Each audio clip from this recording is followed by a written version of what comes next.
संस्कृतस्य गंगा प्रवहति नमः संस्कृताय। संस्कृत गंगा में आपका स्वागत है। आज संस्कृत प्रेरका सीरीज में एक और महत्वपूर्ण परिचय हम आपसे कराएंगे। अभी अभी आपने सुना होगा, बहुत सारे लोग बीपीएससी की जो पहली बार परीक्षा हुई उसमें बहुत पुराने बच्चे सिलेक्ट हुए, फिर बीपीएससी 2.0 हुआ, उसमें बहुत सारे लोग सिलेक्ट हुए, 3.0 भी हुआ, उसमें भी होंगे, और 4.0 में भी बहुत सारे शिक्षक होंगे। तो आज हम एक ऐसी शिक्षिका से आपका परिचय कराएंगे जो बीपीएससी 2.0 में पूरे घर परिवार को देखते हुए अपने पति को, अपने बच्चों को, अपने सास ससुर को, सबकी सेवा करते हुए सिलेक्ट हुई हैं। हम पहले अपनी ओर से उनको बहुत बहुत बधाई देते हैं। अब हम उनका परिचय कराएंगे।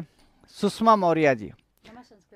देखिए, बहुत सारे लोगों को लगता है ना कि हमारी शादी हो जाएगी तो फिर हम नहीं पढ़ पाएंगे, तो आप इनसे सुनिएगा। अभी हम इनको माइक देंगे, ये अपनी पूरी कहानी बताएंगे। सक्सेस के पीछे कितने लोग होते हैं, उन सब की भी कहानी आप सुनेंगे, और उन सभी लोगों के लिए प्रेरणा होगी जो लोग शादीशुदा हैं, जिनके बच्चे भी हैं, जिनके सास ससुर हैं, पति हैं, और उन सब पूरे घर गृहस्थी को देखते हुए भी हम सक्सेस हो सकते हैं। इसलिए इनकी बात आपके लिए बहुत महत्वपूर्ण होगी। तो आइए हम लोग सुषमा जी से, उनके ही मुंह से, जो अभी नालंदा बिहार में शिक्षिका हैं संस्कृत की, उनके ही मुंह से सुनते हैं कि वो कैसे सक्सेस हुई। जी नमः संस्कृताय मित्रों, मैं सुषमा मौर्य ग्राम सुरहुरपुर जिला अम्बेडकर नगर से हूँ, और मेरा सिलेक्शन उच्चतर माध्यमिक विद्यालय सरदार वीघा नूरसराय नालंदा में हुआ है। मैं आप लोगों को बताना चाहती हूँ, इस संस्कृत गंगा में दूसरी बार आई हूँ, और ये सर्वज्ञ भूषण सर जी से पहली बार मिली हूँ।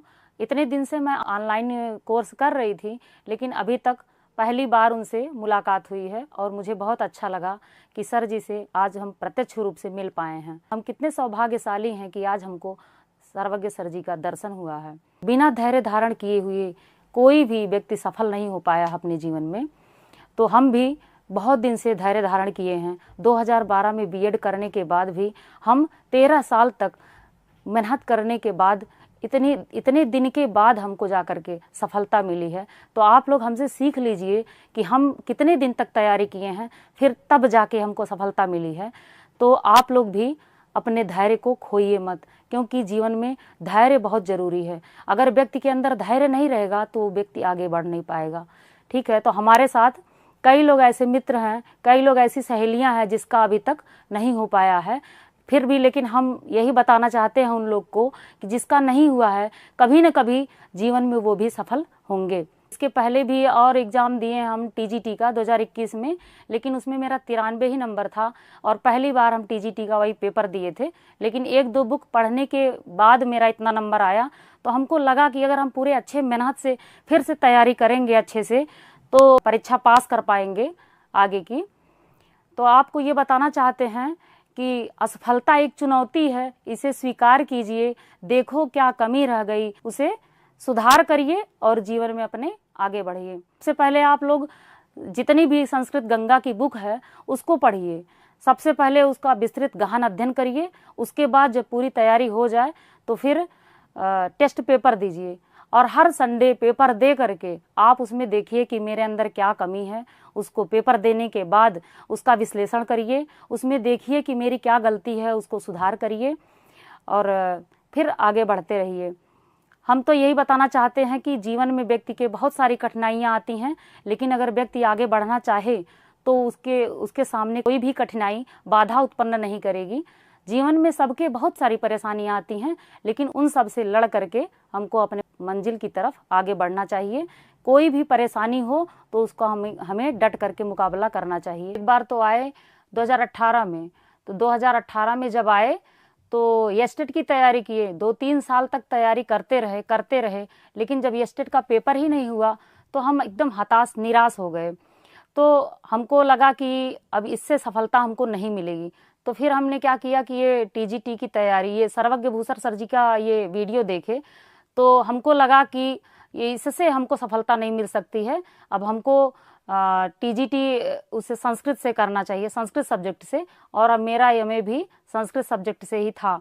लेकिन हमको जैसे लगा कि ये संस्कृत हमको बहुत टफ लग रहा था, तो इसलिए फिर मेरा फिर से एमए कराया गया हिंदी से।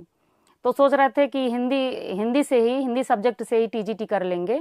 लेकिन फिर जब ये सर जी का वीडियो देखे तो हमको बहुत अच्छा लगा, तो हमको ये लगा कि संस्कृत सब्जेक्ट से ही अपने जीवन में सफल हो पाएंगे। तो इसलिए कि वीडियो को देखते थे तो हमको बहुत अच्छा लगता था, तो फिर अपने मन में विचार बना लिए कि हमको संस्कृत से ही टीजीटी करना है।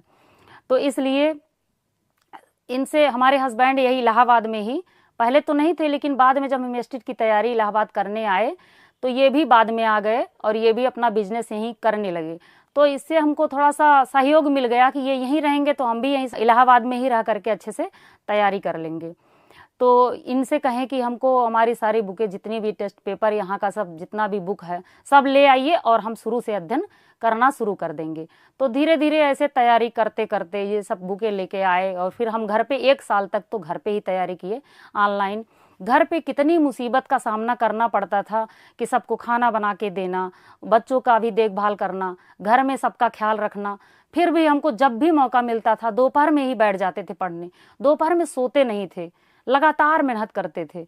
बस यही जीवन में ये था कि हमको जब तक लक्ष्य ना मिले तब तक इसको छोड़ना नहीं है। अपने अंदर अपने हृदय में गांठ बांध लिए थे कि जब तक हमको लक्ष्य नहीं मिलेगा लगातार तैयारी करते रहेंगे। तो आप लोग भी इससे सीख लीजिए कि कोई भी चीज़ को अगर करना चाहेंगे तो अगर दृढ़ विश्वास मन में रहेगा तो वो व्यक्ति सफल हो सकता है। लेकिन जब तक सफलता ना मिले तब तक हमें अपने कार्यों को करते रहना चाहिए। जो चीज़ मन में रखे हैं कि हमको ये चीज़ करना है उसके बारे में लगातार सोचते रहिए और आगे बढ़ते रहिए। हमें अपने जीवन में आगे बढ़ने के लिए हमारे पति का बहुत सहयोग हुआ और हमारे जो ससुर हैं सिर्फ इसी पे ही शादी किए थे कि हम उस योग्य हैं। केवल मेरा पैसे की वजह से मेरा बीएड नहीं हुआ था। मेरे पिताजी ज़्यादा तो नहीं उनके पास पैसा था, लेकिन फिर भी सोच रहे थे किसी भी तरीके से इनका बीएड हो जाए, अच्छे से अच्छे घर शादी हो जाए। सुरूरपुर से लालचंद्र मौर्य जो थे हमारे बाबूजी, उनका बहुत बड़ा सहयोग है। उन्होंने हमें बीएड करने के लिए पैसे दिए और फिर मेरा बीएड हुआ। 1 साल बीएड होने के बाद 1 साल बाद शादी हुई हमारी। घर परिवार का बहुत बड़ा सपोर्ट था। पिताजी भी बहुत सहयोग किए और हमारे ससुर जी भी बहुत सहयोग किए और हमारे पति का भी बहुत बड़ा सहयोग था, जो कि यहाँ पर उपस्थित हैं। हम उन्हें दिखाना चाहते हैं आप लोगों को, आइए। और पूरे घर परिवार भी हमारा सहयोग किए हैं। ये हमारे पति जी हैं जिन्होंने हमें अपने जीवन में आगे बढ़ने के लिए बहुत बहुत सहयोग किया है। तो हम यही गुजारिश करना चाहते हैं कि जिसके पति अगर नहीं सपोर्ट कर रहे हैं आगे बढ़ने के लिए तो वो भी अपने पत्नियों को पढ़ाई के लिए प्रेशर दें, उनको आगे बढ़ाने के लिए उनका सहयोग करें, मदद करें, जिससे कोई भी लड़की अगर शादी के बाद अपने ससुराल जाती है तो अगर वो सोच रही है कि हम नहीं आगे बढ़ पाएंगे, फिर भी अगर हस्बैंड का सहयोग रहेगा, ससुर का सहयोग रहेगा, सास ससुर का सहयोग रहेगा, जेठ जेठान का सहयोग रहेगा, पूरे परिवार का सहयोग रहेगा, तो कोई भी स्त्री, कोई भी लड़की है वो अपने जीवन में जरूर कामयाब होगी। तो यही हम गुजारिश करना चाहते हैं और पतियों से कि वो लोग भी अपने पत्नियों को अच्छे से अच्छी शिक्षा दें, पढ़ाएं लिखाएं और उनको आगे बढ़ाएं। नमः संस्कृता।